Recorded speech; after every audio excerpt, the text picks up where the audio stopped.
제1부 황하의 영웅들, 제4권 영웅의 길, 제33장 송양지인. 이제부터 나의 시대다. 송양공은 제나라 내분을 수습하고 세자 소를 군위에 올려준 자신의 행위에 대해 천하에 큰 공을 세우기나 한 것처럼 으스대고 만족해했다. 그는 제환공의 뒤를 이어 자신이 중원의 맹주가 되어야 한다는 생각을 더욱 확고히 하였다. 태공이 될 자, 나 외에 누가 있는가? 제효공이 군위에 오른 이듬해 송양공은 황하 주변의 약소국부터 규합하고자 마음먹고 등, 조, 증, 주 등에게 소집령을 내렸다. 회합을 열고 동맹을 맺기 위해서였다. 장소는 조나라 남쪽 땅. 그러나 송나라는 결코 대국이라고 할 수 없었다. 무엇보다도 영토가 작고 군사력이 약했다. 약속한 기일이 되었으나 아무도 회맹 장소에 나타나지 않았다. 다만 송과 이웃한 주나라와 조나라만이 참석했다. 그나마 조공공은 벼슬 낮은 대부를 대신 보냈다. 초라하기 짝이 없는 회맹이었다. 송양공은 자신이 무시당했다고 생각했다. 뒤늦게 등나라 임금이 도착했으나 송양공의 분노를 가라앉히기에는 때가 너무 늦었다. 혼때를 보여주리라. 자존심이 상한 송양공은 지각한 등나라 임금을 별관에 가두어 온갖 수모를 가했다. 참석하지 않은 증나라에 대해서는 군대를 동원했다. 증성을 포위하여 임금을 사로잡았다. 때마침 하수의 신에게 제사를 지낼 때가 되었다. 송양공은 증나라 임금을 산 채로 강물에 던져 하수의 신에다 제물로 바쳤다. 그래도 분이 풀리지 않았다. 다시 군대를 일으켜 조나라를 침공했다. 서너 달 동안 조성을 포위했다. 겁에 질린 조공공이 무릎을 꿇고 사죄했다. 그제야 어느 정도 화가 풀린 송양공은 다시 맹주가 될 방법을 생각하기 시작했다. 교환이 없겠는가? 송양공은 밤낮 없이 이 문제로 고민했다.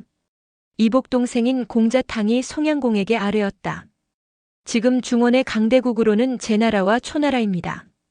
그러나 제나라는 제환공이 죽은 후로 어지러워졌다가 이제 겨우 안정되었으므로 제대로 힘을 펼 수 없는 형편입니다. 반면 초나라는 왕후를 칭하면서 중원으로 힘을 뻗고 있는 실정이기 때문에 모든 제후들이 두려워하고 있습니다. 그러므로 주공께서는 먼저 초나라에 뇌물을 보내어 우리나라가 제후들을 소집하는데 협조해 달라고 부탁하십시오. 그런 후 중원 제후들을 규합하면 주공은 천하패공이 되실 수 있습니다. 공자탕의 말에 송양공의 입이 벙긋 벌어졌다. 그때 곁에 있던 송양공의 이복형 모기가 정색하고 간했다. 안 됩니다. 한대다니. 초나라는 승냥이보다 더 음흉한 나라입니다. 그들이 무엇 때문에 우리를 돕겠습니까? 만일 초나라가 우리를 돕는다 하더라도 그것은 또 다른 속셈이 있어서일 것입니다. 초나라와는 가까이 하지 마십시오. 그러나 송양공은 모기의 말을 듣지 않았다. 그대는 의심이 너무 지나치도다. 그러고는 공자탕을 사자로 삼아 초성왕에게 보내 협조를 구했다. 내년 봄에 녹상에서 회맹을 하려 하는데 군우께서 우리 송나라를 지지해 주십시오. 초성왕은 송양공의 요청에 빙긋 웃음을 지은 뒤 순순히 승낙했다. 모든 일이 순조롭게 진행되자 송양공은 크게 기뻐했다. 이듬해인 BC 639년 봄, 송양공과 초성왕 그리고 제효공이 녹상에서 회담을 했다. 이 해는 곧 송양공 12년이요, 제효공 4년, 초성왕 33년에 해당하는 해이기도 했다. 이 회담에서 송양공은 자신이 맹준화된 것처럼 거만하게 행동했다. 특히 은혜를 베푼 바 있는 제효공에 대해서는 시종 신하를 대하는 듯한 행동으로 일관하였다. 그년 가을에 천하 제후들을 불러놓고 대규모 회맹을 가지려 하는데 그때 두 군우께서 과인의 뜻에 협조해 주시기 바라오. 송양공은 가을에 있을 회맹 소집령을 초성왕 앞으로 내밀며 서명을 청했다. 초성왕은 이미 송양공의 저의를 간파하고 그에 대한 대비책을 강구해 두었으므로 별 이견 없이 서명에 응했다. 송양공은 제효공에게도 서명을 요구했다. 그러나 제효공은 송양공이 자신에 대해 무시하는 행동을 서슴지 않는 것을 보고 몹시 불쾌한 감정을 품었다. 더욱이 초성왕에게 먼저 서명을 청하는 것을 보고는 자신을 깔보고 있음이 분명하다고 생각했다. 이미 초나라가 서명했는데 제나라까지 서명할 까닭은 없다고 생각합니다. 이렇게 말하며 끝까지 서명에 응하지 않았다. 송양공은 이러한 제효공의 태도에 자기 편리한 대로 해석했다. 내 덕분에 임금에 올랐으니 저렇듯 겸양을 만도하겠구나. 회담을 마치고 영성으로 돌아온 초성왕은 영윤 투고거토와 공족 대부 성득신을 불러놓고 녹상 회담의 결과를 들려주었다. 초성왕의 말을 듣고 난 투고거토가 고개를 갸웃 흔들며 말했다. 송양공은 자기 분수를 모르는 제후로군요. 왕은 어찌하여 그런 송양공을 도와 7월에 있을 우 땅에서 회맹을 도와준다고 서명하셨습니까? 송양공은 우리나라를 이용해 중원의 맹주 자리를 차지하려는 속셈을 품고 있는 것이 분명합니다. 초성왕이 한바탕 웃음을 터뜨리고 나서 말을 이었다. 송양공이 야근치 하지만 어찌 과인이 그의 속셈을 알지 못하리오. 과인은 이번 기회에 중원의 모든 제후들을 꼼짝 못하게 할 작정이오. 그때 성득신이 두 눈을 빛내며 두 사람의 사이에 끼어들었다. 송양공은 명예만 좋아할 뿐 실속이 없으며 남을 잘 믿고 꾀가 없는 사람입니다. 왕께서는 혹시 우회맹 때 군사를 숨겨두었다가 송양공을 사로잡을 계획을 세우고 계신 것이 아니십니까? 초성왕은 깜짝 놀라 성득신을 내려다보았다. 그대가 그걸 어찌 알았는가? 송나라는 결코 강대국이라 할 수 없습니다. 그럼에도 불구하고 왕께서 순순히 송양공에게 협조하기로 약속한 것은 그만한 이유가 있다고 생각했습니다. 모든 제후들이 모였을 때 맹주가 되고 싶어하는 송양공을 사로잡아 욕보인다면 다른 제후들은 한결같이 기겁초풍할 것이며 우리 초나라의 말을 듣지 않을 수 없을 것입니다. 중원의 열국과 일일이 싸우지 않고도 저들을 제압할 수 있는 길은 그 방법이 가장 좋을 것 같기에 짐작으로 한번 말씀드려 본 것뿐입니다. 성득신이야말로 과인의 마음을 읽는 사람이로구나. 초성왕이 감탄하는데 영윤 투고거토가 염려스러운 빛으로 말했다. 회맹에 참석하여 송양공을 사로잡는다면 세상 사람들이 우리 초나라를 신이 없는 나라라고 할 것이 분명합니다. 신의를 잃으면 천하제후를 복종시킬 수 없습니다. 신은 그 점이 염려됩니다. 초성왕은 대답 대신 성득신을 돌아보았다. 성득신에게 대답하라는 뜻이 분명했다. 성득신은 초성왕의 마음을 눈치채고 투고거토를 향해 입을 열었다. 우회맹이 열리면 송양공은 자신이 맹주 역할을 하는데 신이 나서 틀림없이 열국의 제후들을 거만스레 대할 것입니다. 그렇게 되면 제후들은 송양공에 대해 안 잊고 온 생각을 품게 될 것이요. 그때 왕께서 나서시어 송양공을 잡아 위험을 보이게 되면 제후들은 오히려 우리 왕의 인덕에 감복함과 동시에 송양공의 무능함을 알게 될 것입니다. 그러면 자연스레 제후들의 마음은 우리 초나라에 쏠리게 됩니다. 작은 신의를 위해 큰 공을 잃는다면 그것은 상책이라 할 수 없습니다. 성득신의 설명을 듣고서야 투고거토는 수긍이 가는 듯 고개를 끄덕였다. 성득신의 계책이 신의 생각보다 훨씬 뛰어납니다. 투고거토라면 침체에 빠졌던 초나라를 일약중원의 강대국으로 끌어올린 명재상이었다. 제 나라에 관중이 있다면 초나라엔 투고거토가 있다. 이런 말이 나돌 정도가 아니던가. 그런 투고거토의 입에서 성득신을 칭찬하는 말이 나왔으니 당사자인 성득신으로서는 어마어마한 영광이 아닐 수 없었다. 영윤의 칭찬을 들으니 몸둘 바를 모르겠습니다.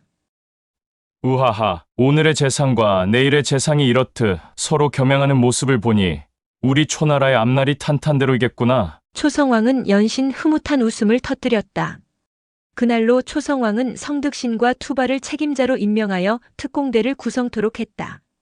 성득신과 투발은 각기 500명의 전사를 뽑아 훈련에 들어갔다. 두말할 나위 없이 이들 특공대의 임무는 우회맹 때 감쪽같이 기습하여 송양공을 사로잡는 일이었다. 녹상 회담이 끝나자 송양공은 송양공대로 희색이 만면하여 도성인 상구로 돌아가 신하들을 불러놓고 자랑했다. 초성왕이 과인을 맹주로 청거해주기로 약속했다. 이제부터 천하는 우리 송나라가 호령할 것이다. 여러 신하들이 축하 인사를 올리는 중에 상경 모기만이 눈살을 찌푸리며 간언했다. 초나라는 이리 때 같은 자들입니다. 오죽하면 형만이라는 말이 생겨났겠습니까? 그들은 겉다르고 속다른 자들입니다. 결코 초성왕의 말을 믿지 마십시오. 송양공은 껄껄껄 웃었다. 그대는 너무 세심하오. 내가 초나라를 신일서 대는데 초가 어찌 나를 속일 수 있겠소. 송양공은 모기의 말을 듣지 않고 우 땅에서 회맹을 갖는다는 초청장을 각국으로 보냈다. 우는 송나라 영토다. 지금의 하남성 수연 서북쪽 일대다. 송양공은 그곳에다 맹단을 쌓고 공관을 새로 짓는 등 만반의 준비를 갖추었다. 창고를 수십 개 지어 곡식과 술과 가축을 가득 쌓아 놓았다. 열국의 제후들에게 잘 보이기 위해 그는 아낌없이 물자를 내놓았다. 이윽고 7월이 되었다. 송양공은 회담 장소인 우 땅으로 출발하기 위해 수레를 준비했다. 그때 또 상경 모기가 나서며 간했다. 초나라는 강한 것에 비해 신의가 없습니다. 바라건대 병차를 거느리고 가십시오. 과인은 천하 제후들에게 평화회담을 열겠다고 제의하였소. 그런데 과인이 먼저 병차를 거느리러 간다면 이는 과인 스스로 신의를 지키지 않는 것이오. 신의를 잃고서 어찌 천하 제후들을 마음대로 부릴 수 있겠소? 그대는 너무 예민하게 생각지 마오. 그렇다면 회담 장소 주변에 병차 300승을 몰래 숨겨두십시오.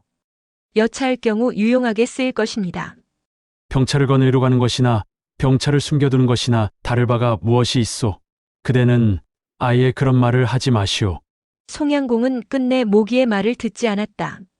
수행원의 자격으로 우 땅을 향해 출발하는 모기는 하늘을 우러러보며 길게 탄식했다. 아, 틀림없이 주공에게 화가 미칠 것이다.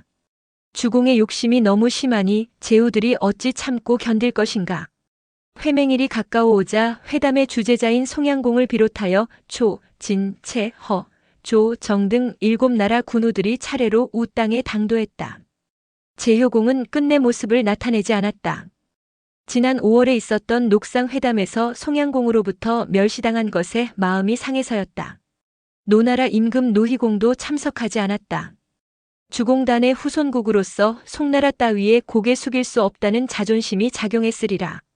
송양공은 제효공과 노희공의 불참에 마음이 상했으나 내색하지 않고 몸소 나서서 초성왕을 비롯한 여러 나라 제후들을 환영했다.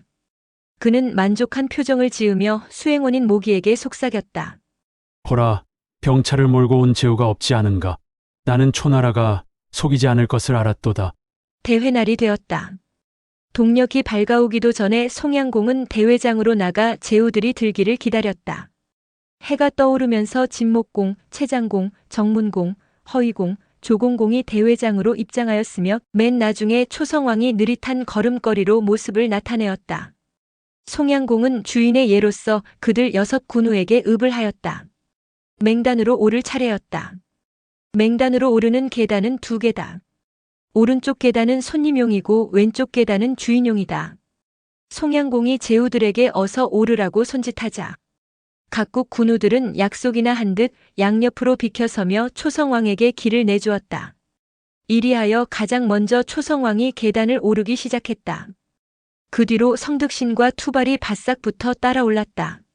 초성왕이 계단을 오르자 다른 제후들도 각기 수행원 2사람씩을 거느리고 맹단으로 올라갔다. 가장 늦게 송양공이 모기를 대동하고 왼쪽 계단을 통해 맹단 위로 올라갔다. 이제부터 본격적으로 회맹이 시작되는 것이다. 회맹을 하려면 주재자가 있어야 한다. 주재자는 곧 맹주. 송양공은 아까부터 계속 초성왕만 바라보았다. 초성왕의 입에서 송양공을 맹주로 추대하자는 말이 나와야 하는데 아직 아무런 말이 없어서였기 때문이었다. 그러나 초성왕은 여전히 눈길을 딴 곳으로 돌린 채 입을 열 생각을 하지 않았다. 무거운 침묵만이 단상에 가득했다. 각국 군우들도 서로 얼굴만 쳐다볼 뿐 먼저 입을 열려고 하는 사람은 아무도 없었다. 송양공이 참다 못해 먼저 입을 열었다. 오늘 이처럼 회맹을 갖게 된 것은 과인이 방백인 제환공의 뜻과 업적을 계승하여 주왕실을 높이고 백성을 편안케 하고 전쟁을 없애어 천하가 두루 태평을 누리기 위함이오. 이에 대해 여러 군우들의 의견을 듣고 싶소. 그러자 초성왕이 상체를 앞으로 내밀며 입을 열었다. 송공께서 좋은 말씀을 하셨소. 그런데 회맹을 주재할 맹주는 누가 하는 것이 좋겠소? 송양공이 기다리던 말이었다. 그는 얼른 대답했다. 관례상공이 있으면 공이 큰 사람이 맹주가 되는 것이 있지만 공로가 없으면 관작으로서 순서를 정하는 것이 정례겠지요. 초성왕이 찬성했다. 지당하신 말씀입니다. 여기까지는 송양공의 뜻대로 되었다. 관작으로 따지면 송양공은 공작이요. 나머지 제후들은 모두 후작이거나 자작이다.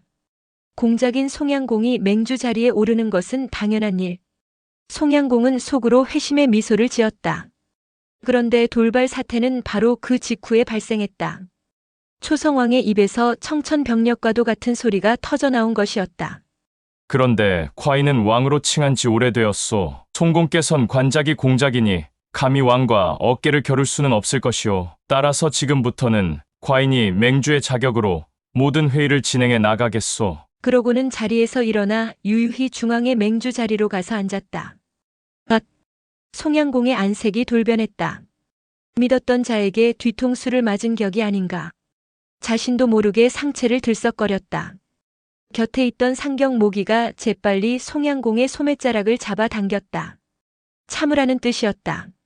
송양공은 이미 자신이 맹주가 된 걸로 자부하고 있다가 가장 중요한 시기에 일이 뒤틀려버리자 치솟는 분노를 억제하기 힘들었다. 얼굴빛이 불그락 푸르락 변하던 송양공은 급기야 목청을 높여 초성왕에게 외쳤다. 군우가 주왕실에서 받은 관작은 고작 자작에 불과하오. 그럼에도 불구하고 군우는 제멋대로 왕호를 칭하고 있는 것뿐이오. 어찌 가짜 왕이 진짜 공작보다 상석일 수 있단 말이오? 초성왕이 껄껄껄 웃으며 대답한다. 그대 말처럼 콰인이 가짜 왕이라면 그대는 무엇 때문에 콰인을 이곳까지 청하였는가? 모두가 콰인의 도움을 받으려는 생각에서가 아니었는가? 그대를 청한 것은 지난 녹상회담에서의 결정을 존중해서였소. 그때 초성왕 곁에 서 있던 성득신이 긴 소리 할 것 없다는 듯 험악한 표정을 지으며 소리쳤다. 오늘 일은 여긴 모인 제후들에게 물어보면 알 수 있습니다. 제후들께서는 우리 초나라를 위해 오셨소. 아니면 송나라를 위해 오셨소. 진채 등 여러 제후들이 서로 눈치를 보며 뭐라고 막 대답을 하려는데 벼란간 성득신과 투발이 예복을 벗어던졌다. 순간 제후들은 깜짝 놀랐다. 두 장수의 예복 안에 단단한 갑옷이 숨겨져 있었기 때문이었다. 뿐만 아니었다. 성득신이 허리춤에서 붉은 길을 꺼내 흔들자 초성왕의 수행원들이 일제히 옷을 벗어던지고 갑옷 차림으로 도열하는 것이었다. 그들은 어느 틈에 무기를 거머쥐고 맹단 주변을 에워쌌다. 각국 군우들은 이 광경을 보고 혼비백산했다. 우리는 초나라를 위해서 여기에 왔습니다. 최장공이 떨리는 음성으로 대답했다. 초성왕이 앙천대소하며 송양공을 향해 말했다. 들었소. 그대는 또 할 말이 있거든 말해보오. 모든 사세는 송양공에게 불리했다. 아니, 불리한 것이 아니라 이미 뒤틀렸다. 무사히 이곳을 빠져나갈 수만 있어도 감지덕지한 형편이었다. 송양공은 그제야 병차를 거느리고 오자고 한모기의 말을 듣지 않은 것을 후회하고 또 후회했다. 오늘 해맹은 일단 여기서 끝냅시다. 송양공은 재빨리 몸을 돌려 맹단 아래로 내려가려 했다. 하지만 이미 철저히 준비해온 성득신이 송양공을 그냥 내버려 둘 리 없다. 그는 한 걸음에 다가가 송양공의 팔을 움켜잡았다. 군우는 어딜 가려고 하시오? 우리와 함께 갑시다. 송양공은 흑빛이 되어 안절부절 못하다가 급기야는 곁에 있던 모기를 돌아보며 탄식했다. 내가 그대의 말을 듣지 않다가 이 꼴을 당하는구려. 그대는 내 생각이랑 하지 말고 어서 돌아가 나라를 지켜주오. 모기는 송양공 곁에 있어봐야 아무 도움이 되지 않는다는 것을 알고 재빨리 그곳을 빠져나와 상구를 향해 수레를 몰았다. 송양공을 체포하고 회담장을 점령한 초성왕은 창고에 가득 찬 술과 고기와 곡식을 내어 각 나라 군우들과 함께 잔치를 벌였다. 그 자리에서 그는 송양공을 꿇어 앉혀놓고 그간 송양공이 지은 죄목을 일일이 열거하며 꾸짖었다. 다음 날부터 우 땅에는 초나라 병차가 속속 몰려들었다. 국경 지역에 대기하고 있던 군사들이었다. 초성왕은 병차 1,000승이라고 떠들어대었지만 실제로는 500승이 조금 안 되는 병력이었다. 그러나 그 병력만으로도 모든 제후들을 위압하기에는 충분했다. 상구성을 향해 진격하라. 초성왕의 명이 떨어지자 성득신을 필두로 한 초군은 송양공을 결박지어 수레에 태우고는 송나라 도성을 향해 물밀듯 쳐들어갔다. 나머지 5 군우들은 초성왕의 위협에 눌려 감히 본국으로 돌아가지 못하고 따로의 지시가 있을 때까지 회담장인 우 땅에 그대로 머물렀다. 송양공의 헛된 야망이 불러일으킨 화란이었다. 우에서 도망쳐 나온 상경 모기는 무사히 상구성에 당도했다. 그는 먼저 병권을 쥐고 있는 사마 공손고에게 우에서 일어났던 사태를 들려주고 나서 말했다. 초군은 반드시 우리나라로 쳐들어올 것이요. 속히 군사를 정돈하여 방비를 튼튼히 하라 이르시오. 공손고가 모기를 쳐다보며 엉뚱한 말을 하였다. 나라에 하루라도 임금이 없어서는 안 됩니다. 공자께서 잠시 군의를 맡아주십시오. 그래야 병사들도 안심하고 싸울 수 있을 것입니다. 그 말을 들은 모기는 정색하려다 말고 한 계책이 생각났는지 공손고의 귀에다 대고 무슨 말인가를 속삭였다. 공손고가 무릎을 치며 말했다. 공자 말씀대로 하면 초는 반드시 우리 주공을 돌려보낼 것입니다. 그렇게 합시다. 그 길로 공손고는 모든 대부를 조당으로 불러 선언하듯 외쳤다. 주공은 초나라의 포로가 되었소. 짐작건대 주공은 돌아오지 못할 것이오. 이제부터 우리는 송양공의 형인 모기 공자를 군위에 올려 이 어려운 시국을 넘겨야 할 것이오.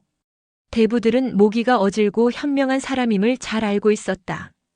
그들은 별다른 이견 없이 모기를 임금으로 추대하여 나라 일을 다스리게 했다. 모기와 공손고는 상구성을 빈틈없이 방비했다. 그들이 모든 준비를 마쳤을 때 초군이 상구 남쪽 교회에 이르러 진체를 내렸다. 초장 투발이 성문 앞에 와서 초성왕의 말을 전했다. 너희 임금은 우리에게 잡혀 욕을 보고 있다. 너희 임금을 죽이고 살리는 것은 우리 손에 달려 있다. 너희가 도성을 바치고 항복하면 너희 임금은 목숨을 유지할 것이다. 성벽 위로 공손고의 얼굴이 나타났다. 우리는 이미 새로 주공을 모셨다. 전 임금을 죽이든 살리든 너희들 마음대로 하여라. 우리는 결코 항복하지 않을 것이다. 임금이 살아있는데 어찌 새로운 임금을 세울 수 있단 말이냐? 임금이란 사직을 보존하기 위한 자리, 임금이 자리를 비우고 없는데 어찌 새 임금을 세우지 못하리? 우리가 너희 임금을 돌려보낸다면 너희는 무엇으로써 우리에게 보답하겠는가? 전 임금은 포로가 됨으로써 이미 사직을 욕되게 하였다. 설사 돌아온다고 하여도 다시 군위에 모실 수 없다. 돌려주고 안 돌려주고는 너희 맘대로 하여라. 우리는 상관하지 않겠다. 투발은 예상치 못한 상황에 크게 당황했다. 그는 진체로 돌아가 초성왕에게 공손고의 말을 그대로 전했다. 초성왕 역시 일이 자기 뜻대로 진행되지 않자 화를 내며 공격 명령을 내렸다. 초군은 일제히 상구성을 공격했다. 하지만 이미 모든 방비가 철저히 되어 있었다. 초군이 성 아래로 가까이 접근하자 화살과 돌덩이가 빗발처럼 쏟아져 내렸다. 죽고 부상당하는 자가 속출했다. 초군은 연 사흘간 공격했으나 피해만 늘 뿐 아무런 성과를 거두지 못했다. 초성왕은 화가 나기도 하고 우울하기도 했다. 차라리 송양공을 죽여버리고 돌아가는 것이 낫지 않겠는가? 성득신이 고개를 저으며 대답한다. 송양공은 한갓 필부에 지나지 않습니다. 송양공을 죽이고 돌아가면 송나라도 얻지 못하고 공연히 송나라 백성들의 원망만 살 뿐입니다. 차라리 석방하는 것만 못합니다. 송을 쳐서 이기지도 못한 판에 그 임금까지 놓아준다면 과인의 체면이 서지 않는다. 신에게 계책이 있습니다. 한번 써보시겠습니까? 말해보라. 초성왕은 성득신을 다음 재상으로 점 찍어둘 만큼 그를 신임하고 있었다. 눈을 빛내며 성득신의 입을 바라보았다. 이번 회맹에 참석하지 않은 나라는 노와 제나라뿐입니다. 이 중 제나라는 우리 초나라 편이나 마찬가지고 노나라만이 아직 왕의 뜻을 거역하고 있습니다. 이제 왕께서는 송나라에게서 빼앗은 재물을 모두 노나라로 보내 회견하자고 청하십시오. 그러면 노희공은 반은 감격할 것이고 반은 두려운 마음이 들어 반드시 회견에 응할 것입니다. 성득신의 말은 이어졌다. 더욱이 노희공은 어진 사람입니다. 송양공의 석방을 요구 조건으로 내세울 것이 틀림없습니다. 그때 왕께서 큰 인심을 쓰는 채 송양공을 석방하면 왕께서는 한꺼번에 송나라와 노나라를 우리 편으로 끌어들일 수 있습니다. 성득신의 말에 초성왕은 찌푸렸던 얼굴을 밝게 폈다. 그대의 지혜는 귀신도 따르지 못할 것이다. 초성왕은 그 길로 사자를 보내 노희공에게 회담을 청했다. 송공이 오만무례하기에 과인이 그를 사로잡아 잠시 구금하고 있습니다. 이번 일을 보다 공정하게 처리하기 위해 노후의 뜻을 반영하고자 하니 번거롭더라도 잠시 박당으로 나오시어 송공에 대한 옥사를 판결해 주십시오. 한껏 노희공을 치켜 세우는 글이었다. 박은 박이라고도 쓴다. 송나라 땅으로 지금의 상구현 서북쪽 일대다. 초성왕의 서신을 읽은 노희공은 고개를 갸웃 흔들었다. 초나라가 나를 끌어들이려는 이유가 무엇일까? 대부 중수가 자신의 의견을 내었다. 초나라가 주공을 청한 데에는 두 가지 속셈이 있을 것입니다. 하나는 송양공을 석방할 명분을 찾으려는 것이요. 다른 하나는 송양공을 석방하는 대가로 중원의 영향력을 높이려는 것이 틀림없습니다. 그렇다면 우리는 어찌해야 좋겠는가? 일단 회담에 응하십시오. 주공께서 회담에 응하시면 송양공은 석방될 것이 분명합니다. 이로써 노나라는 송나라에게 큰 은혜를 베푸는 것이 됩니다. 초나라는 이리 때와도 같은 나라가 아닌가? 이것으로 인해 그들이 자주 중원의 일에 간섭하는 빌미를 제공할까 걱정이다. 초나라는 강합니다. 또한 그들은 이미 중원의 일원이 되었습니다. 공연히 그들과 마찰을 일으킬 필요는 없습니다. 대부 중수의 말에 노희공은 초성왕과의 회견에 응하기로 마음을 정했다. 그해 초겨울 노희공은 박당으로 나갔다. 초성왕은 이미 그곳에 당도해 있다가 예의를 갖추어 노희공을 영접했다. 우땅에 구금되다시피 머물러 있던 진, 채, 정, 허, 조 등 5나라 제후들도 초성왕의 부름에 따라 모두 박당으로 모였다. 졸지에 7나라가 박당에서 회맹을 갖게 된 것이다. 서로가 한자리에 모였을 때 정문공이 엉뚱한 발언을 하였다. 이 기회에 초성왕을 맹주로 모시는 것이 어떻겠소? 우에서 박으로 오는 도중 초성왕의 사주를 받은 것이 분명했다. 모든 제후들은 눈치만 볼 뿐 선뜻 입을 여는 사람이 없었다. 한참을 묵묵히 앉아있던 노희공이 안 되겠다는 듯 입을 열었다. 무릇 맹주란 인덕과 신의를 표야만 하오. 과인은 송나라 일을 해결하기 위해 이곳에 왔소. 만일 초성왕이 송양공을 석방하지 않는다면 나는 결코 초나라와 동맹을 맺지 않겠소. 하지만 내일이라도 당장 송양공을 풀어준다면 과인은 초나라와 동맹을 맺는데 반대하지 않겠소. 노희공의 말에 용기를 얻었음인지 다른 나라 제후들도 앞을 다투어 한마디씩 떠들어댔다. 노후의 말씀이 옳소. 동감이요. 모든 것이 성득신이 노린 바대로였다. 초성왕은 그 즉시로 송양공을 석방하는 한편 성득신을 시켜 7 제후들이 모여 회맹할 수 있도록 맹단을 쌓았다. 며칠 후 맹회가 열렸다. 초나라 신복이 된 정문공이 초성왕 앞으로 다가가 간청했다. 왕께서는 단상으로 오르시어 오늘의 회맹을 주장하십시오. 아무도 반대하는 사람이 없었다. 초성왕은 자연스레 맹주가 되어 단위로 올라 쇠기를 잡았다. 송양공 이하 모든 제후들이 차례로 소의 피를 입술에 발랐다. 송양공은 제후들과 함께 피를 바르고 맹세하긴 했지만 속으로는 여간 창피하지 않았다. 회맹이 끝나자마자 그는 도망치듯 박당을 떠났다. 그런데 소문을 들으니 자기가 없는 사이 공자 모기가 새로이 송나라 군위에 올랐다는 것이 아닌가. 그렇다면 송양공 자신은 이미 임금이 아니라는 뜻이다. 아, 어찌해야 할 것인가? 한 나라의 임금이 둘일 수는 없다. 그는 상구로 돌아갈 수 없는 몸이 된 것이다. 송양공은 고민 끝에 위나라로 망명하기로 결심했다. 그가 위나라로 가 머문 지 얼마 되지 않아서였다. 본국에서 사자가 송양공을 찾아왔다. 사자는 눈물을 뿌리며 모기의 말을 전했다. 신이 그동안 섭정한 것은 주공이 비운 사이 나라를 지키기 위한 방편에 불과한 것이었습니다. 송나라는 주공의 나라인데 어찌하여 송으로 돌아오지 않고 위나라로 가셨습니까? 여기 법가를 보내오니 속히 환국하시어 예전처럼 나라를 다스려 주십시오. 송양공은 모기의 어질매 다시 한번 감격했다. 그는 곧 모기가 보낸 수레를 타고 위나라를 떠나 도성인 상구로 돌아왔다. 상경 모기와 사마 공손고가 백관을 거느리고 나와 그런 송양공을 뜨겁게 영접해 주었다. 이로써 송양공의 헛된 망상이 불러일으킨 치욕적인 사건은 일단 그 막을 내렸다. 후세의 사가들이 이 일을 그냥 지나칠 리 없다. 한 사가는 다음과 같이 논평했다. 송양공이 석방된 것은 오로지 공자 모기의 계책 덕분이다. 정신이 맑으면 모든 일이 건실한 법이다. 모기가 만일 정신을 차리지 못하고 허둥대면서 초성왕에게 송양공을 돌려달라고 애걸했다면 어찌 되었을까? 초성왕은 송나라가 당황해하는 것을 기화로 무슨 짓을 저질렀을지 모른다. 송양공 또한 그렇게 쉽게 풀려나지 못했을 것이 분명하다. 송양공의 어리석음은 이미 널리 알려진 사실 아닌가. 그를 탓하기보다는 공자 모기의 침착성과 지혜를 칭찬한 것이 인상적이다. 이루지 못할 헛된 꿈을 망상이라고 하던가. 제환공에 이어 천하 패권을 잡으리라는 꿈에 부풀었던 송양공은 오히려 초성왕에게 사로잡혀 온갖 수모와 곤욕만 치렀다. 꿈이 무너진 송양공의 원한은 골수에까지 사무쳤다. 그러나 보복할 힘이 없었다. 송양공의 논리는 이상한 쪽으로 비약했다. 초성왕보다는 그를 맹주로 추대한 주변 제후들이 더 못된 놈들이다. 그중 초성왕을 맹주로 삼자고 발의한 정문공의 소행은 아무리 생각해도 괘씸하기 짝이 없었다.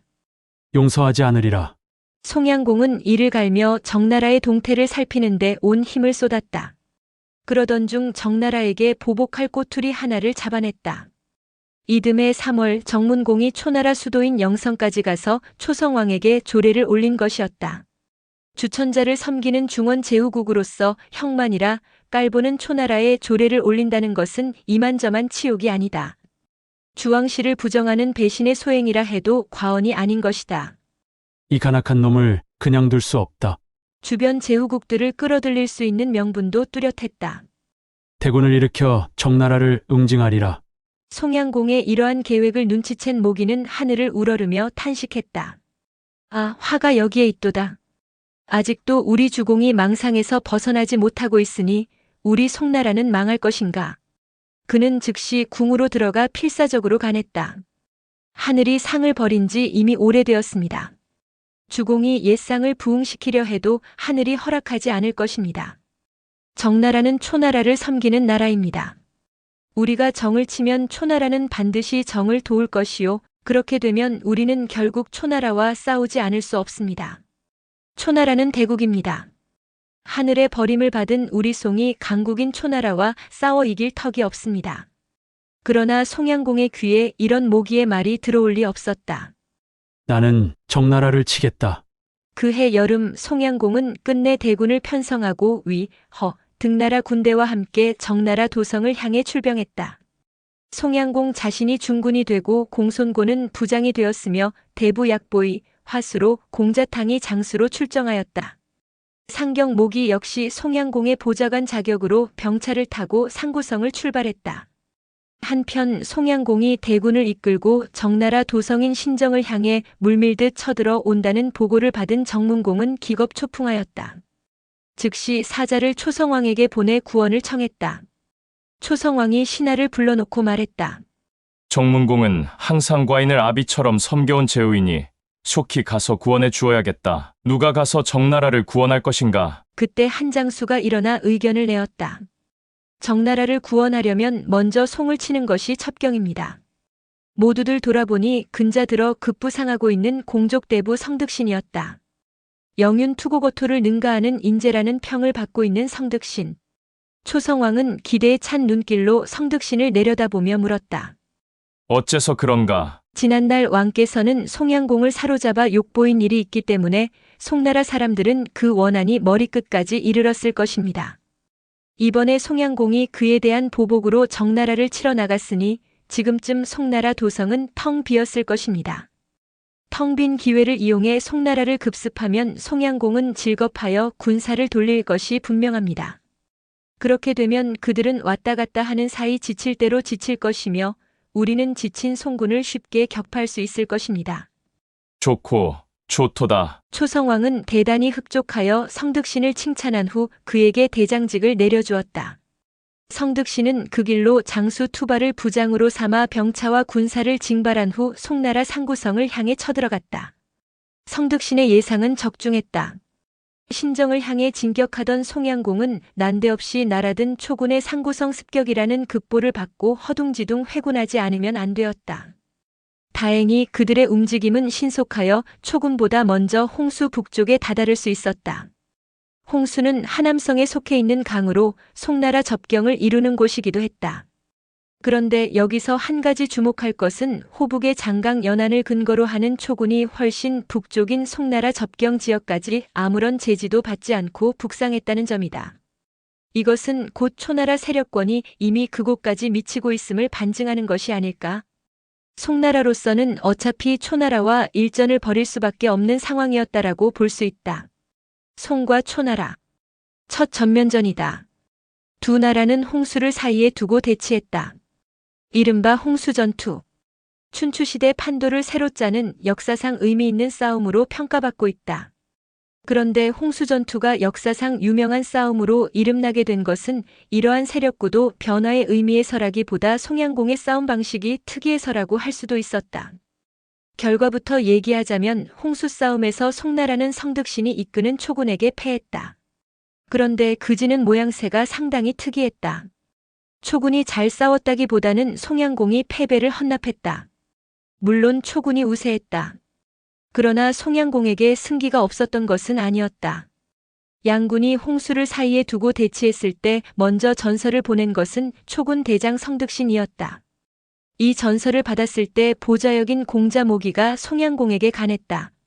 우리가 무기가 초나라보다 못하고 군사 수요도 초나라보다 못하고 또한 영악함도 초군에 미치지 못합니다. 지금도 늦지 않았으니 정나라를 치지 않기로 약속하고 상구로 돌아가십시오. 그렇게 되면 초군도 굳이 추격하지 않을 것입니다. 그러나 송양공은 고개를 좌우로 흔들었다. 제왕공의 폐업을 계승하려는 내가 어찌 초나라를 피할 수 있단 말이오. 그대는 초군이 우리보다 강하다고 했지만 그에게는 가장 중요한 인의가 부족하오. 반면에 우리는 초군보다 약하지만 가장 중요한 인의가 있어. 그러고는 성득신이 보내온 전서에다 결전에 응하는 답신을 써서 보냈다. 결전일은 11월 초하루 결전장은 홍수 강변의 홍양. 송양공은 자신이 타고 있는 병차 끝에 큰 길을 세웠다. 그 깃발에는 두 글자가 크게 쓰여져 있었다. 인의. 깃발이 바람에 힘차게 나부꼈다. 이윽고 결전의 날이 밝았다.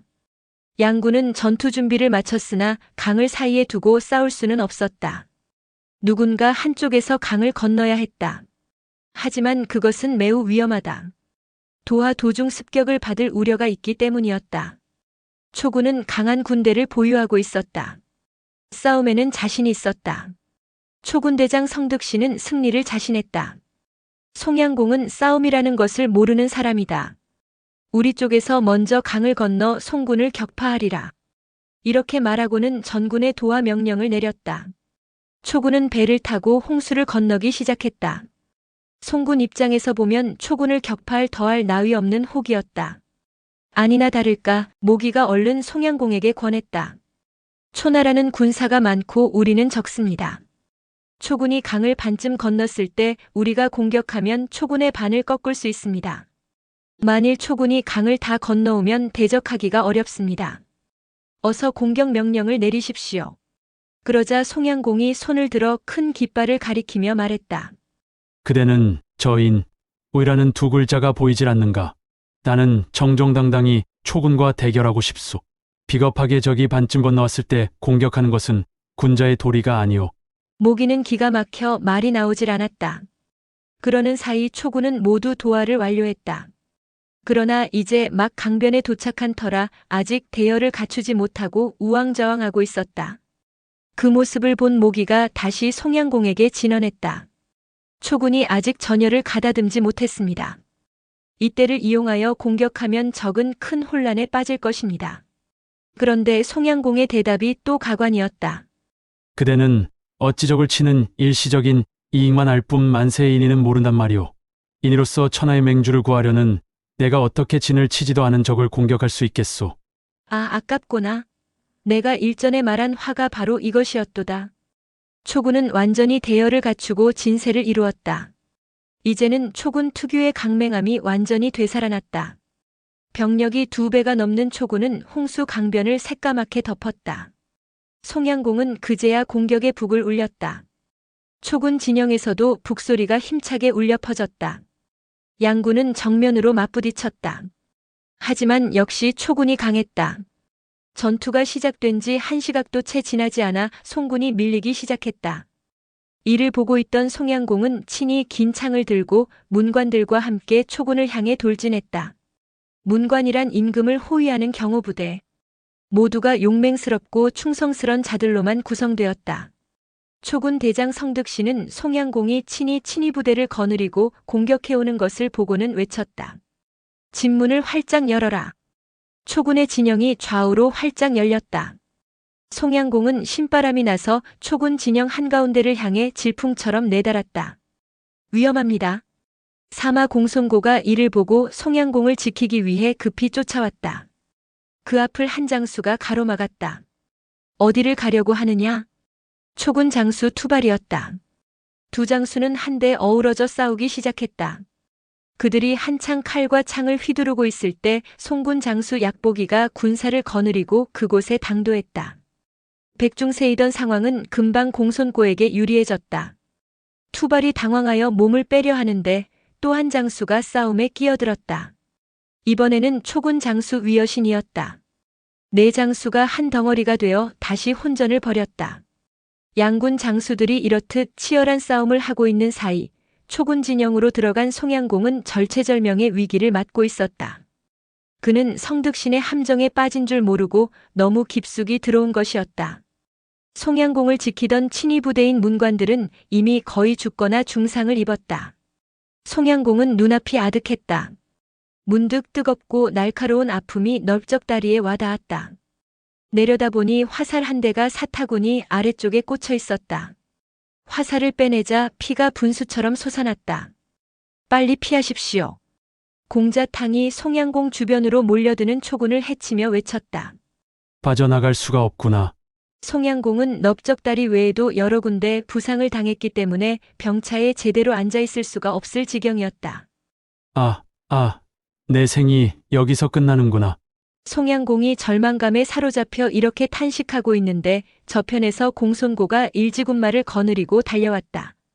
그는 겨우 초군 장수 투발을 따돌리고 송양공의 뒤를 쫓아온 것이었다.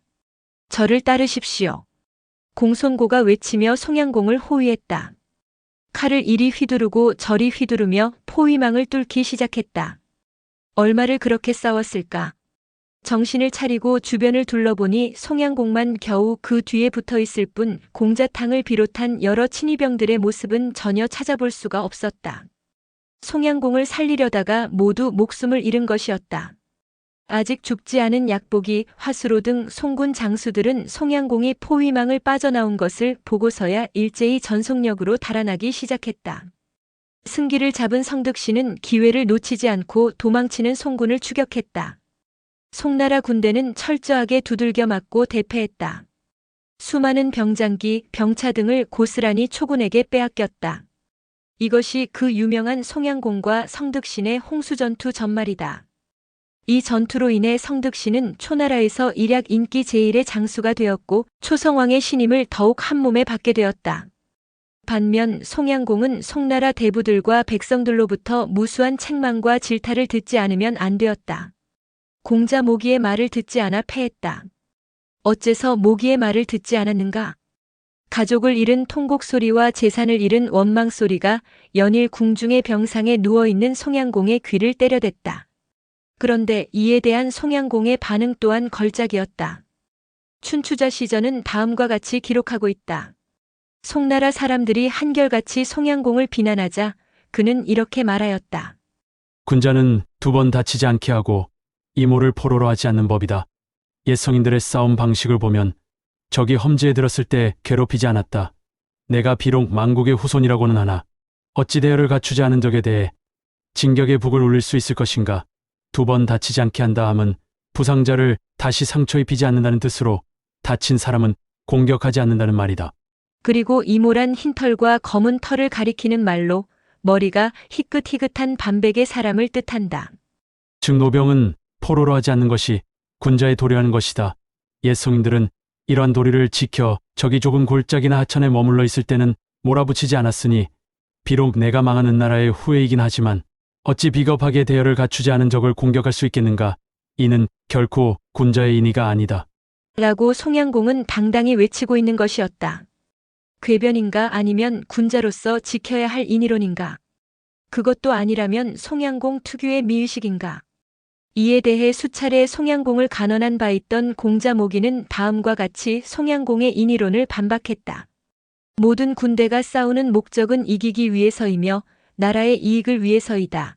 어차피 나라를 위해 군사를 쓸 바에는 적이 좋지 못할 때에 치는 것이 옳다. 한마디로 전쟁은 이겨야 한다는 것이 모기의 주장이다. 춘추자 시전의 저자 좌구명은 공자 모기의 이러한 반론을 세밀히 기록함으로써 송양공의 괴상망측한 인의론을 비판했다. 대부분의 후세 사람들도 이에 동조하여 홍수전투를 다음과 같이 비꼬고 있다. 송양공은 인의를 지키려다가 싸움에서 패하고 끝내는 목숨까지 잃었다. 목숨까지 잃었다고 함은 송양공이 홍수전투에서 입은 상처로 인해 그 다음에 여름에 숨을 거둔 것을 말함이다. 이때부터 세상 사람들은 송양공의 괴상한 인의론을 가리켜 송양지인이라고 비웃었다. 지금도 송양지인이라는 말이 회자되고 있는데 지나치게 명분에 얽매여 얻을 수 있는 이득을 얻지 못하는 사람 혹은 그러한 행동을 비유하는 말로 쓰이고 있다. 이 무렵 중원의 세력 판도는 크게 셋으로 나눌 수 있었다. 하나는 제환공이 이룩해 놓은 업적을 아직도 유지하고 있는 동방의 대국 제나라. 중원 한복판에 자리 잡고 있는 은나라의 후예 송나라, 그리고 남쪽으로부터 세력을 뻗치고 있는 초나라. 서방에 진이 있다고는 했지만 아직 본격적인 중원 진출은 역부족인 상태였다. 그런데 초성왕과 송양공 사이에 벌어진 홍수 전투는 춘추시대 중기로 접어드는 이 무렵의 중원의 판도를 하루아침에 바꾸어 놓았다. 동방의 대국 제나라는 후계 다툼으로 인한 휴우증에서 벗어나지 못하고 있었고 중원의 한복판에 자리 잡은 송나라는 비참한 패전국으로 몰락했다. 이로써 송양공은 천하 패권의 다툼에서 완전히 탈락하고 말았다. 이제 남은 것은 초성왕이 이끄는 초나라뿐이었다. 그런데도 초성왕은 끝내 패공이라는 영광스런 지위에 오르지 못했다. 그 이유야 여러 가지가 있겠지만 여기서는 그의 패자 등극 실패를 예견할 수 있는 일화 하나를 소개함으로써 모든 것을 대신하도록 하겠다. 홍수전투에서 크게 승리를 얻은 초군은 개선가를 부르며 홍수를 건너 귀국길에 올랐다. 이때 초성왕은 성득신이 실수를 할지도 모른다는 생각에 친히 후군을 거느리고 가택이라는 곳까지 와서 주둔하고 있었다. 가택은 정나라 영토로 지금의 하남성 신정현 동남쪽 일대에 이 소식을 들은 성득신은 방향을 틀어 행군하여 초성왕에게 정식으로 승리를 보고하였다. 단 한 번의 싸움에서 송나라를 대파했다는 보고를 받은 초성왕은 기고만장했다. 천하에 나를 다스릴 자 누구인가? 소와 돼지를 잡아 잔치를 벌이는 중에 정문공으로부터 기별이 왔다. 승전을 축하함과 동시에 정나라를 구해주신 것에 대해 감사의 마음을 표합니다. 제가 왕의 승전을 축하하고 초군을 위로하기 위해 가택으로 가겠습니다. 이에 초성왕은 모든 장수들을 불러 명했다. 정문공이 이곳으로 온다 하니 우리 군대의 강맹함을 보여줄 좋은 기회로다. 이번 홍수 전투에서 획득한 송군의 부객을 비롯한 전리품을 진열하도록 하라. 부객이란 포로와 죽인 적병에게서 배어온 귀를 말한다. 당시에는 적병을 죽였다는 증거로 그 왼편 귀를 잘라 가져왔다. 며칠 후 정문공이 그의 부인 미부인과 강부인을 대동하고 가택으로 달려왔다. 미부인은 초성왕의 누이 동생으로 일찍이 정나라로 시집간 공녀였다. 일반적으로 문미라 부르고 있다. 강부인이라 함은 물론 제나라에서 시집온 제환공의 딸. 초성왕은 정문공 부부를 맞이하여 부객을 비롯한 수많은 전리품을 보여주며 으스댔다. 보라, 이것이 우리 초나라 용사들의 활약이다. 정문공은 초성왕이 자신에게 홍수전투의 전리품을 자랑하는 의도를 알았다. 과연 초군은 천하무적입니다. 우리 정나라는 영원토록 초나라를 섬기겠습니다. 이렇게 아첨하는 말을 던진 후 다시 입을 열었다. 내일은 왕을 우리 도성으로 초빙하여 큰 잔치를 베풀고자 합니다. 꼭 왕림하시어 자리를 빛내주십시오. 다음 날 초성왕은 정문공의 초청을 받아들여 정나라 도성인 신정성 안으로 들어갔다. 정문공은 태묘에다 크게 잔치상을 벌이고 초성왕을 대접했다. 그런데 이때의 대접이 어찌나 극진한지 정문공은 모든 절차를 천자에게 하는 예법에 따라 행했다. 먼저 구원의 예식을 올렸다. 구원이란 주빈에게 9번의 수를 따라 올리는 예법으로 주나라 천자에게만 허용되는 의식이었다. 그런 의식을 정문공은 일개 자작인 초성왕에게 행한 것이었다. 그뿐만 아니라 잔치상에 올려놓은 음식과 그릇 등의 배치도 모두 천자에게 행하는 예에 따라 배치했다. 일찍이 어느 나라에서도 없었던 거창한 연회였다. 초성왕 또한 자신이 천자라도 된 듯 일체의 사양함 없이 정문공이 행하는 예법을 그대로 받아주었다. 정문공의 부인 문미의 소생으로 두 딸이 있었다. 큰 딸의 이름은 백미였고 작은 딸의 이름은 숙미였다. 그들은 아직 20살이 안 된 처녀로서 미색이 대단히 뛰어났다. 문미는 친정 오라비인 초성왕에게 자신의 딸을 자랑하고 싶은 마음에 백미와 숙미를 불러내 인사를 올리게 했다. 두 조카딸을 바라보던 초성왕의 눈빛이 크게 흔들렸다. 아름답구나. 좋도다. 정문공과 문미는 연신 두 딸로 하여금 초성왕에게 술잔을 올리게 했다. 한껏 기분이 좋은 초성왕은 주는 대로 술을 받아 마셨다. 밤늦게야 잔치가 파했다. 초성왕은 자리에서 일어나며 누이 동생인 문미에게 말했다. 과인이 크게 취했구나. 현매, 문미와 두 생질녀는 나를 전송해 주기 바란다. 여부가 있겠습니까? 초성왕이 신정성을 나섰다. 정문공은 성밖까지만 전송하고 문미와 두 딸인 백미, 숙미는 초성왕의 군영까지 함께 갔다. 그런데 그곳에서 해괴망측한 일이 일어났다. 백미와 숙미의 자태에 마음이 끌린 초성왕은 문미를 향해 말했다. 오늘 밤 과인은 두 생질녀의 잠자리 시중을 받으려 한다. 너는 그리 알고 돌아가라. 그러고는 백미와 숙미를 자신의 침실로 불러들여 두 조카를 동시에 품었다. 누이 동생 문미는 기가 막혔으나 오라비의 위세에 눌려 감히 아무 말도 할 수 없었다. 이튿날 초성왕은 백미와 숙미를 수레에 싣고 초나라로 데리고 돌아갔다. 조카딸들을 후궁으로 삼았음은 물론이다. 이 일을 놓고 정나라 재상인 숙첨은 초성왕을 원망하며 다음과 같이 말했다. 초왕은 그 일생을 깨끗이 마치지 못할 것이다. 우리 정나라가 그를 극진히 대접했건만 그는 짐승 같은 짓으로 우리를 대했다. 그가 어찌 일생을 곱게 마칠 수 있으리요. 제나라 수도 임치성에 머물고 있는 진나라 공자 중이는 이 모든 것을 보았다. 제환공 죽음을 둘러싼 공자들의 후계 다툼, 자신을 도와준 송양공을 배척하는 제효공의 얄팍한 행동, 송양공의 분수도 모르는 헛된 야망과 그 몰락, 강성함을 믿고 인의와 도덕을 발가락에 떼만큼도 여기지 않는 초성왕의 야만스런 행동. 아, 어지럽다. 진나라 공실만 어지러웠던 게 아니고 천하의 모든 곳이 어지러웠다. 한때는 이 어지러움이 그에게 큰 희망과 포부를 심어주는 작용을 했다. 그런데 임치에서 6년여를 편안하게 생활해오는 동안 중이는 다르게 변모해 갔다. 그냥 이대로 편안하게 살다가 죽는 것도 괜찮은 일생이라고 생각하게 된 것이다. 모든 것이 부질없고 모든 것이 귀찮았다. 무엇 때문에 그리도 아둥바둥 사는가? 천하가 무엇이고 패자가 무엇인가? 자신이 겪어온 지난날의 고생을 생각하면 더욱더 모든 것이 허망하게 여겨졌다. 이대로가 좋다. 아무 걱정이 없었다. 제효공은 진공자 중이에게 호의적이지도 않고 그렇다고 악의적이지도 않았다. 그냥 선군 제환공이 베푼 복록 그대로를 중이에게 보급하고 있을 뿐이었다. 대가를 요구하지도 않았다. 아무 부족한 것 없이 편안한 생활의 연속이었다. 야심이 없는 인물이다. 제효공에 대한 중이 나름대로의 평이다. 그래서 그는 더욱 제나라가 좋았다. 중이의 나이 어느덧 60을 넘기고 있었다. 더 이상의 집착도 야망도 그의 가슴 속에는 일어나지 않았다. 오로지 제환공이 내준 아내 제강의 손길을 받으며 안락하게 지내는 것이 가장 좋았다. 그러나 중이를 따라 제나라로 온 가신단의 생각은 그렇지가 못했다. 우리는 뭐냐? 반발이 생겨나기 시작했다. 고향도 가족도 모두 버린 채 이곳에 온 이유가 고작 밥 세끼 먹기 위해서란 말인가? 포읍의 생활까지 합하면 20년이 넘는 떠돌이 생활이다. 어느덧 대부분의 가신들은 반백이 넘은 중년의 사내들로 변모했다. 호모, 호원 형제 같은 사람들은 중이 공자보다 나이가 많으니 이미 60이 훨씬 넘은 노인이 되었다. 이들이 중이를 따라 평생을 함께한 까닭이 무엇인가? 고작 임치에다 무덤을 마련하려고 이 고생을 해왔단 말인가? 선진, 위주 등의 소장파 가신들은 날이 갈수록 불만이 거세졌다. 가신단의 리더 호원은 누구보다도 이러한 가신들의 마음을 잘 읽고 있었다.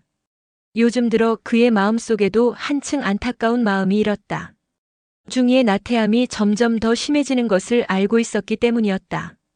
이대로 끝날 수는 없지 않은가? 호원은 우울했다. 가영인 호모에게 고민을 털어놓았지만 뾰족한 수가 생기지 않는다. 아버님이라면 이 경우 어떻게 하셨을까? 호모가 중얼거렸다. 호원의 아버지라면 진나라 공실의 원로 대신 호도를 말함이었다. 순간 호원의 눈동자에 강렬한 빛이 일었다. 그는 모처럼 만에 생기 있게 외쳤다. 제게 좋은 생각이 떠올랐습니다. 뭔가? 일단 사람들을 불러 모읍시다. 그런 후에 말씀드리겠습니다. 호원은 중이 몰래 가신단 소집령을 내렸다. 호모는 물론 조쇠, 위주, 선진, 호사고, 계자추 등에게 시간과 장소를 알려주었다. 내일 오후 동문 밖 뽕나무 밭으로 모여라. 임치성 동문 밖에 상음이라는 곳이다. 어찌나 뽕나무가 무성한지 대낮에도 햇빛을 보기 어려울 정도였다. 밀담을 나누기엔 안성맞춤인 장소다. 모두들 뽕나무 밭으로 모였다. 호원이 불러 모은 이유를 알고 있었기 때문에 가신들은 마음 놓고 불평을 터뜨렸다. 변했어. 변해도 완전히 변했어. 언제나 그렇듯 위주가 거친 말을 토해냈다. 중이를 두고 하는 말이었다.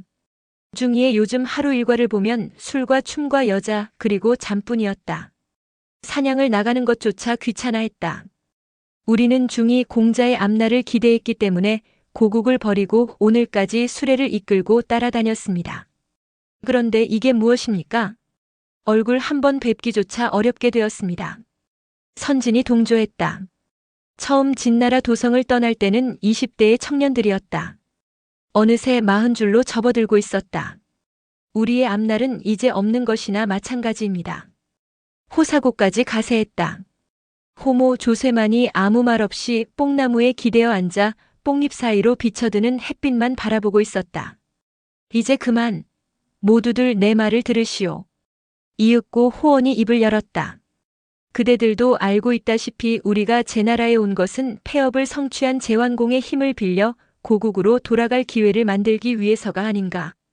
그런데 그 제완공은 세상을 떠나고 새로 임금에 오른 제효공은 우리에게 아무런 도움을 주지 못하는 형편이오. 게다가 공자께서는 주색에 빠져 무의도식의 나날을 보내고 있소. 대책을 강구해야 하오. 조쇠가 고개를 끄덕이며 호원의 다음 말을 채근했다. 공자가 계속 이곳에 머물 것인가 아니면 다른 나라로 갈 것인가 하는 것은 우리 손에 달렸소. 모든 것이 우리 가신들이 하기에 따라 달렸다는 말이오. 여기서 이대로 일생을 마칠 수는 없는 일이지. 호원의 형인 호모가 주먹을 불끈 쥐어 보였다. 그렇습니다. 그래서 생각한 것인데 나는 공자를 납치할 생각이요. 그대들만 동의한다면 말이요. 납치? 전혀 예상치 못한 말이었다. 모두들 놀란 눈으로 호원을 쳐다보았다. 공자를 납치한다면? 조쇠가 신음하듯 물었다. 사냥을 나가는 척하며 아예 이곳을 뜨자는 것이요. 그 사이 우리는 떠날 채비를 완전히 갖추어 놓아야 하겠지. 지금으로선 그 방법이 가장 좋기는 한데. 어디로 간단 말이오? 진으로는 갈 수 없잖소? 내 생각에는 초나라가 가장 적당할 것 같소. 초나라가 비록 야만국이라고는 하지만 힘과 실력은 그들을 따라갈 나라가 없소. 제 나라가 이렇게 무력해진 마당에는 초나라만이 우리를 도와줄 힘이 있소. 그것이 좋겠습니다. 아주 좋은 생각입니다. 납치를 해서라도 우리는 이곳을 떠나야만 합니다. 기회를 놓치면 영영 이대로 일생을 마칠지 모릅니다. 그렇다면 결정된 것으로 하겠소. 며칠 내로 실행에 옮길 터이니 그대들은 모두 제 나라 임치성을 떠날 채비를 갖추도록. 호원은 단숨에 말했다. 회의는 끝났다. 뽕나무 밭으로 모여들 때와 달리 한결같이 얼굴에 생기가 돌았다. 조용했다. 뽕나무 밭으로 석양 햇살이 비쳐들었다. 사람의 그림자는 찾아볼 수가 없다. 그런데 문득 뽕나무 잎이 흔들렸다. 호원 등이 앉아있던 근처의 뽕나무 가지 위에서 그림자 하나가 나타났다. 여자였다. 좀 더 정확히 말하면 중이의 아내 제강을 모시는 시녀였다.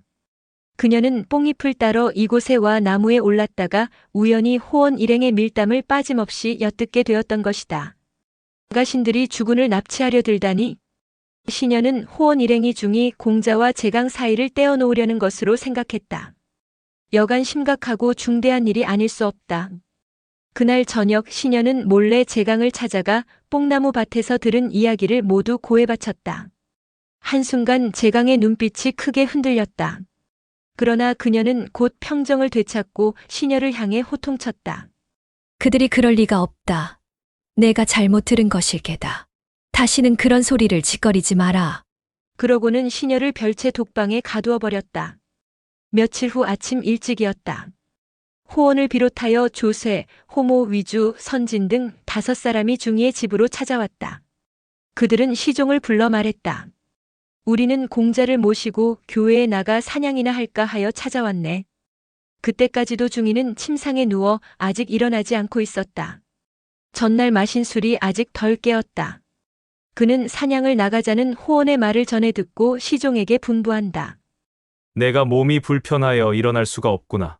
아직 세수도 빗질도 하지 않았기 때문에 오늘은 사냥을 나갈 수가 없다고 전하여라. 창밖에서 중이의 말을 엿들은 재강은 방을 물러나오는 시종을 손짓해 복도 한 구석으로 불러냈다. 너는 공자의 말씀을 전하지 말고 호원 한 사람만 지금 후원 별당으로 모시고 오너라. 시종의 말을 전해 들은 호원은 고개를 갸웃거렸다. 나를? 호원은 시종의 안내를 받아 별당 재강의 방으로 들어갔다. 탁자 위에는 뜨거운 차가 2잔 놓여져 있었다. 무슨 일이신지요? 호원이 물었으나 재강은 살포시 웃음만 머금었다.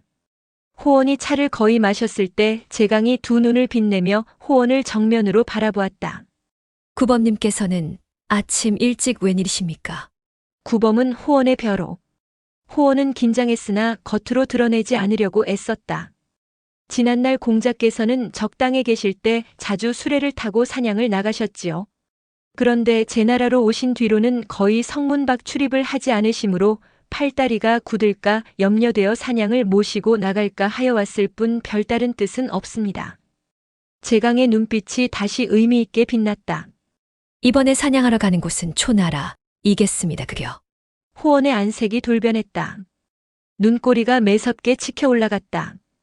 탁자 밑으로 칼을 뽑을 만반의 태세를 갖췄다. 여차하면 베리라. 지금까지는 중이의 부인으로서 대접했다. 그러나 제나라를 떠나기로 결심한 이상, 아니 재강이 자신들의 비밀을 알게 된 이상, 이제 그녀는 더 이상 중이의 부인이 아닐 수도 있었다. 눈을 휘둥그레 뜬 채였으나 호원의 머릿속은 바삐 움직였다. 아직 아닐지도 모른다. 재강이 자신들의 밀담을 알 리 없지 않은가. 한나절 사냥일 뿐입니다. 굳이 멀리까지 갈 필요가 없겠지요. 일단 시치미를 떼보았다. 재강의 반응을 보자는 의도였다. 호호호. 지금 구범님께서는 저를 속이시는군요. 사냥을 나간다 핑계하고 이곳 임치를 떠나려 한다는 것을 저는 이미 다 알고 있답니다. 호원은 자신도 모르게 입술을 깨물었다. 이제는 확실하다. 그는 마음을 굳게 먹었다. 손가락을 꼼지락거렸다. 하지만 구범님, 걱정하지 않으셔도 됩니다. 공자께는 구범님의 계획을 말하지 않을 테니까요. 예상치 못한 재강의 말에 호원은 또 다른 의미에서 눈꼬리를 꿈틀거렸다. 계획을 말하지 않을 뿐 아니라 제가 구범님을 돕겠습니다. 도우시겠다니요? 어떻게? 오늘 밤 제가 공자에게 술을 권하여 대취하도록 만들겠습니다. 구범님은 수레를 준비하였다가 제가 알려드리면 취한 공자를 싣고 성문을 나가십시오. 그러면 구범님의 계획은 손쉽게 이루어지겠지요? 재강은 말을 마치고 나서 또 한 번 웃음을 머금었다. 황홀하도록 아름다운 웃음이었다. 부인께서는 어째서? 왜냐고요? 저 역시 공자께서 하늘로 오르는 용이 되기를 원하고 있으니까요. 아, 호원은 감격했다. 눈동자가 붉게 변했다. 2 손이 떨리고 있었다. 부인께서는 천고의 보기 드문 현처이십니다. 이 호원 죽을 때까지. 재강은 노래하는 듯한 음성으로 호원을 불렀다. 말씀하십시오. 그대들의 밀담 말인데요. 제 시녀가 뽕나무 위에 앉아 있다가 들었답니다. 아, 그렇게 된 것이군요. 비밀이 새어나갈 염려가 있겠지요. 그래서 제가 이미 그 시녀를 죽여버렸습니다. 헉. 호원은 속으로 비명을 질렀다. 그렇게 된 것인가? 재강이 이러한 여자였던가? 그런 줄도 모르고 그는 한순간이나마 그녀를 죽이려는 마음을 품었었다. 부끄럽기도 하고 감격스럽기도 했다. 맹세코. 부인을 잊지 않겠습니다. 호원의 눈에서는 굵은 눈물 방울이 주르륵 흘러내리고 있었다.